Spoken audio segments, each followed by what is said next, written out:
I'd like to begin by introducing our principal, Mr. Green.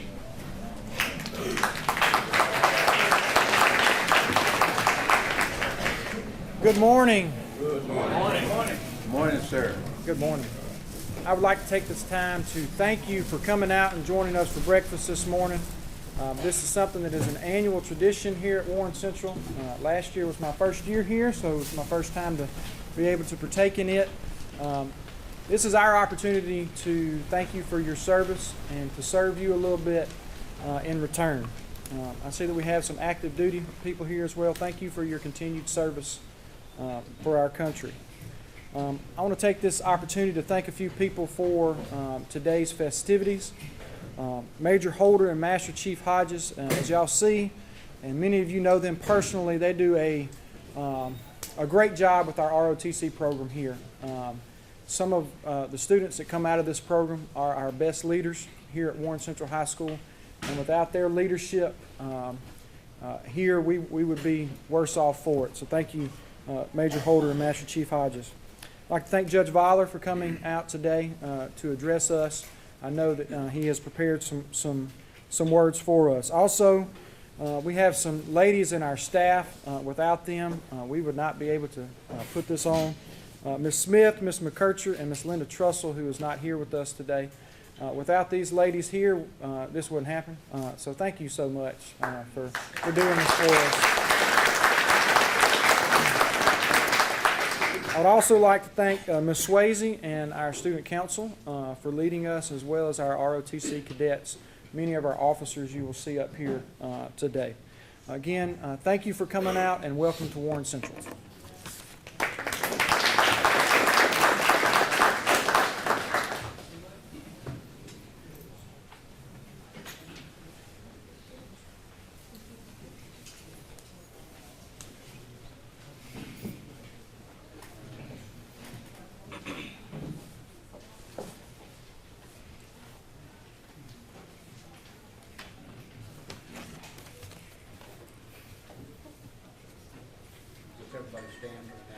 All right. Would everyone please stand for the national anthem?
I pledge allegiance to the flag of the United States of America and to the republic for which it stands, one nation, under God, indivisible, with liberty and justice for all.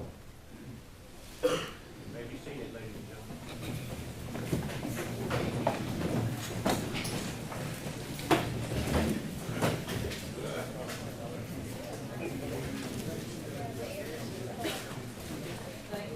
Good morning, everyone. Good morning. Good. My name is Nancy Robertson. I direct the Warren Central High School Choral Department. This is my assistant, Mr. Eric Johnson. And we are so pleased, as we are every year, to be with you. This is a highlight of our year. I know you don't believe that, but it means so much to us to be here with you. This morning we will send our tribute to the armed services, and each armed service is represented, including the Coast Guard. We found an arrangement that included the Coast Guard, finally! And when we call your branch of the service, you would do us honor to stand as you could and let us honor you as we sing your portion of the song.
Good morning. Good morning. The Honorable Frank G. Voller is a local attorney in the city of Vicksburg, Mississippi, where he and his wife, Teresa Voller, reside.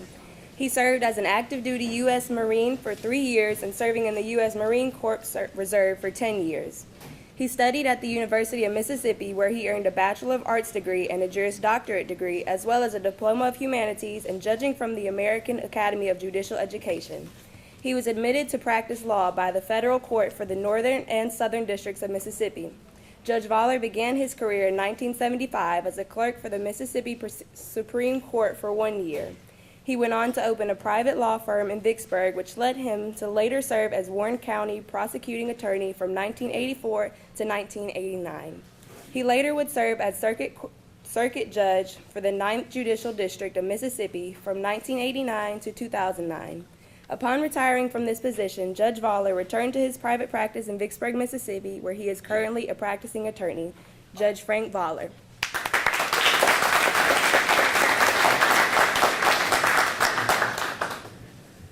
Good morning. Good morning. Good morning. Can you hear me in the back? Yes. Okay. It's an honor to be here with you this morning, a true honor.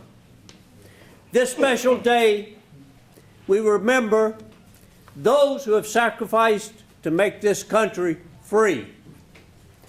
It hurts to see people dishonor our flag, because when they do that, when they dishonor this flag, they dishonor the great sacrifices made by our veterans and their loved ones.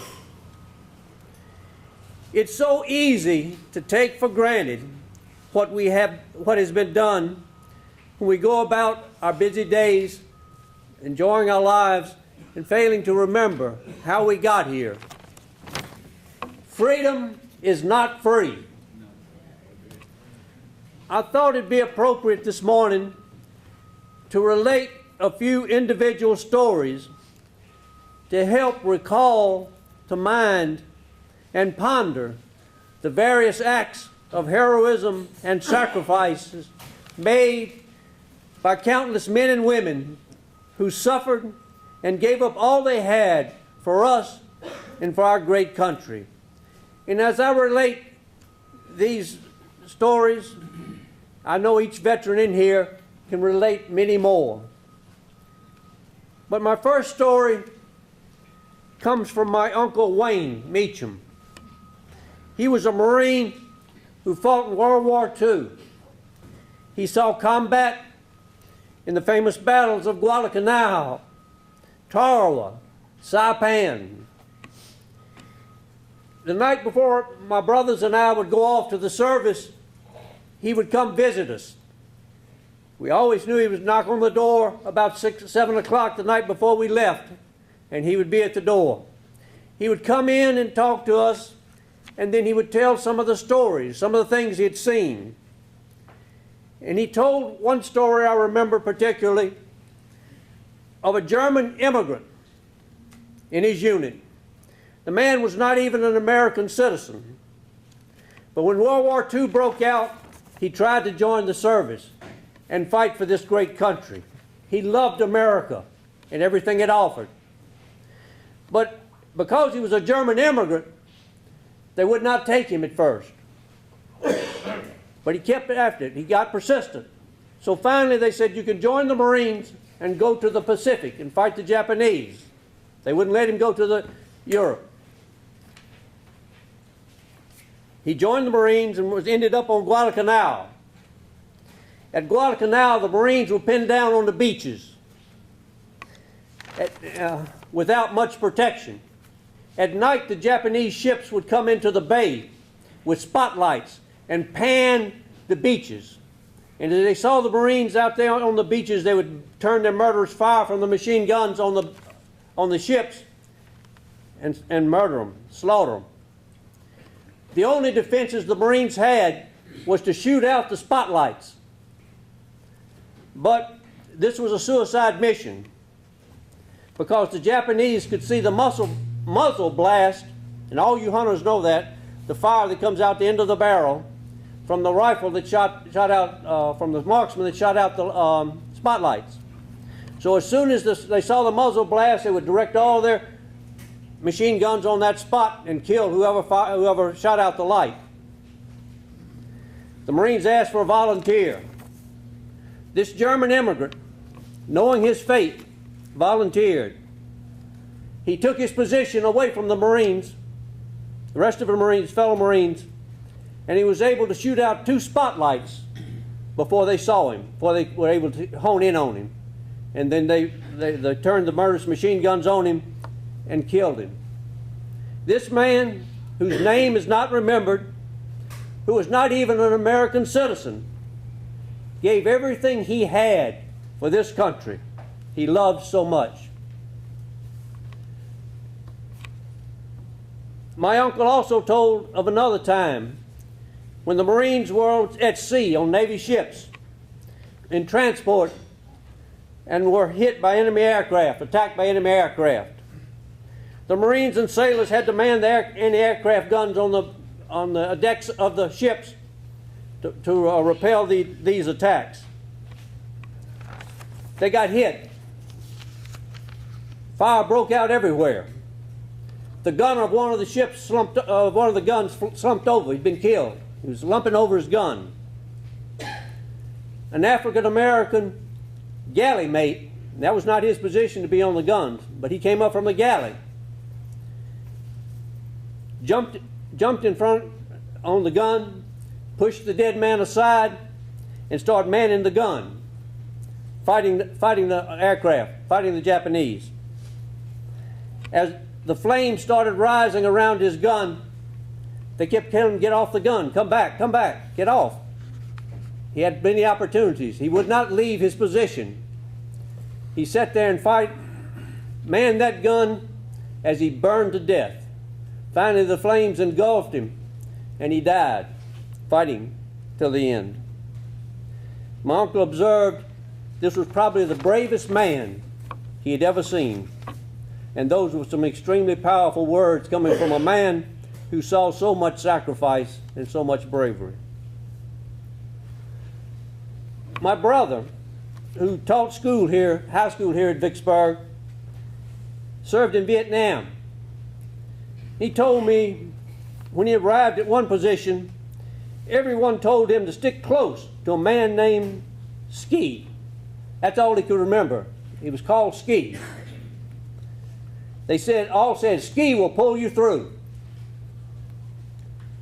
Ski was a big blonde-headed man from Wisconsin or Minnesota. Not much later, word came back. The patrols had been sent out. Radio message came. Ski's patrol had been ambushed. They immediately formed up, went to his aid.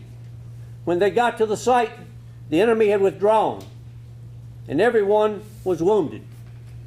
But they noticed all the wounds had been treated. Tourniquets had been put on, bandages had been placed, compresses had been made, applied to keep the men alive. They asked, "Who did this?" Everyone replied, "Ski did." Then they found Ski. He was dead. The back of his head was blown off. The corpsman, or medic, as you call him, went back and asked the wounded men again, saying, "Ski couldn't have done this. Ski's dead. Ski's wound was too great. He couldn't have done anything." But they all insisted, "No, Ski did it." How? We don't know. But Ski gave everything he had, and even some beyond, for his fellow man, for this country. Many veterans brought their wounds home. One veteran, an old veteran, who saw much combat. Am I still loud enough? Yes, sir. Okay. My voice trails off sometimes. This old veteran told me, related to me, that as a young man, he rolled into a foxhole in Korea to escape the artillery fire. At the same time, a North Korean soldier rolled into that same foxhole. They struggled. He killed him with his knife and then had to lay there in that hole with him all night because of the artillery fire. As he laid there, he pulled out the man's wallet and looked at the pictures of his family and of his children and of his wife and his loved ones, he was overwhelmed when he realized this was another human being just like himself. And he began to vomit uncontrollably all night. The realization stuck with him, and it tortured him. He had nightmares the rest of his life. Now, he saw much more combat. This was not a squeamish man, but he said he never got over it. And the day he died, he would wake up at night with that man's face in his face. That's many of our veterans carry those wounds, physical and psychological, with them every day. But all the sacrifices are not on the battlefield. My son, who graduated from Warren Central, served in the 82nd Airborne in Iraq. He tells of having to write to a young woman, a young mother, a young wife in Kentucky that her husband had been killed. She had just learned she was pregnant with their third child. Now she was left, and is still left, a single mother raising 3 children. These children will never, without him, without his help, alone. And these children, who are the age of many of you here today, young people, will never knew their dad, will never know their dad. The pain and sacrifice of this family goes on.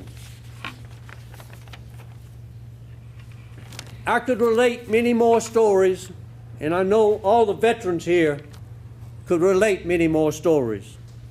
But I wanted to put some flesh and blood on what we talk about when we talk about Veterans Day and talk about remembering. Freedom is not free. It has been purchased by the unselfishness of our veterans and their families. It is right and just that we do homage to all the veterans here today and all those that aren't here. May God bless our veterans and continue to bless this great country. Thank you.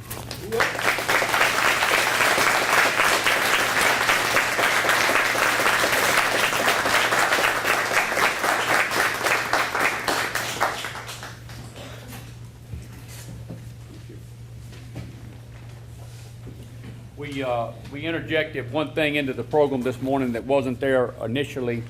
We've begun recognizing one veteran each year who's nominated by different groups, veterans organizations, students, anyone can nominate.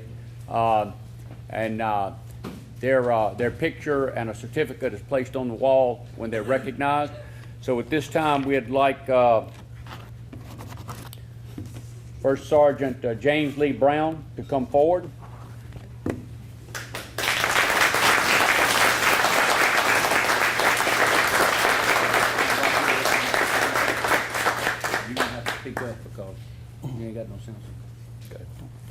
Certificate of Appreciation presented to Mr. James Lee Brown. This day, November 11, 2016. On his induction into Warren Central High School Veterans Hall of Honor, First Sergeant Brown honorably served his nation, placing service to his fellow countrymen above himself, and sacrificing both time and energy to provide security and freedom for all Americans. First Sergeant Brown's service stands as a noteworthy example of the American spirit of patriotism, duty, and devotion to country.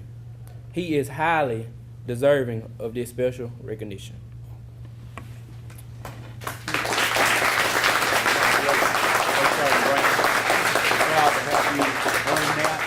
I told you earlier, we'll get your picture up here with everyone else's as soon as I get some hanging material for you. Thank you very much.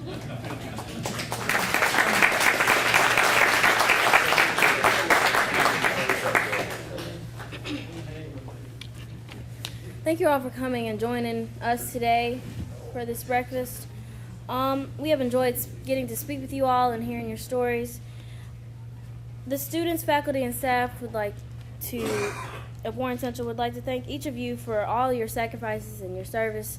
We cannot thank you enough. We would like to thank Judge Baller for speaking to us today. At this time, please stand for taps and remain standing for the benediction. Okay. Before we're going to be able to do taps, I've got to have my band member, and I've been looking for him. So if I've overlooked a band member in here somehow, raise your hand or let me know. Okay, and I think that may have run into some challenge. You can? Okay, fine. Day is dawn on the sun. I think I can. From the lakes, from the hills, from the sky, all is well, safely rest. God is nigh. Okay, thank you.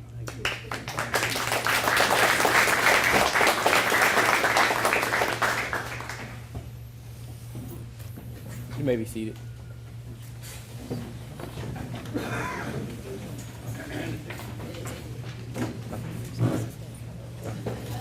Sorry. Could you please stand back up, please? Yeah. Oh, brother. Don't do that to me. Sorry about that. At this time, we will have our benediction. Could you please bow your heads, please? Lord, we want to thank you for this day. Thank you for waking us up this morning and starting us on our way. Lord, thank you for all of the veterans that are standing here today. Lord, please wrap your arms around the families who are mourning the loss of veterans that did not make it. In your name, amen. Amen. Right, ladies and gentlemen, this concludes our program. Nobody's rushing y'all, but we're, as far as official part.